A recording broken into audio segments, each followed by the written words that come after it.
Wengi wamesumbuka sana kupata matokeo ya moku kidato cha nne katika mkoa wa Morogoro. Sasa video hii nitakwenda kuonyesha moja kwa moja jinsi ya kuweza kupata matokeo ya moku kidato cha nne katika mkoa wa Morogoro. Hatua ya kwanza kabisa, ingia katika simu yako, sehemu ya search, andika matokeo ya moku kidato cha nne Morogoro. Utaweza kuiona website hii ya kwanza kabisa, imeandikwa moku.farmnet.co.tz.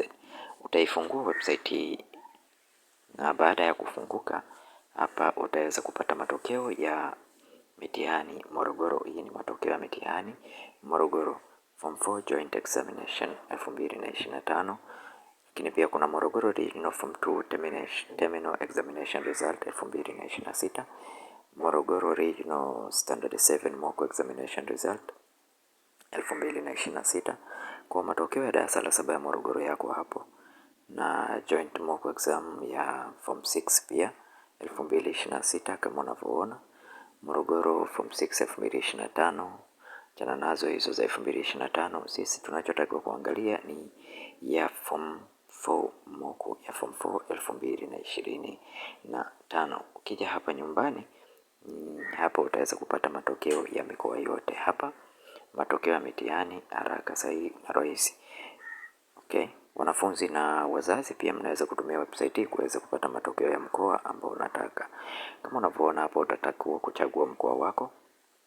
Kuna mkoa wa kwanza, kuna Arusha, kuna mkoa wa Dodoma, kuna Iringa, kuna Kilimanjaro, kuna Lindi, kuna Manyara, kuna Mbeya, kuna Morogoro, kuna Singida, kuna Tabora. Kwa utafungua katika mkoa ambao unataka kuangalia matokeo yake, na hapo utaweza kupata matokeo ya mkoa husika. Utaweza kupata matokeo ya mkoa husika katika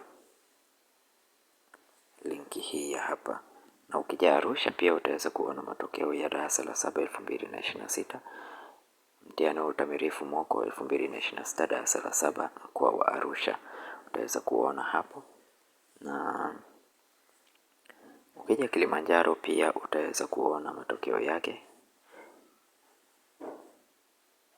Ukija Mbeya pia utaweza kuona matokeo ya Mbeya.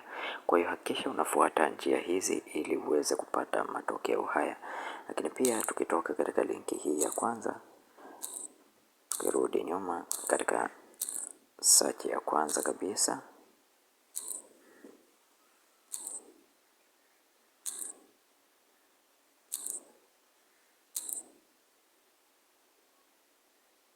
tukirudi hapa,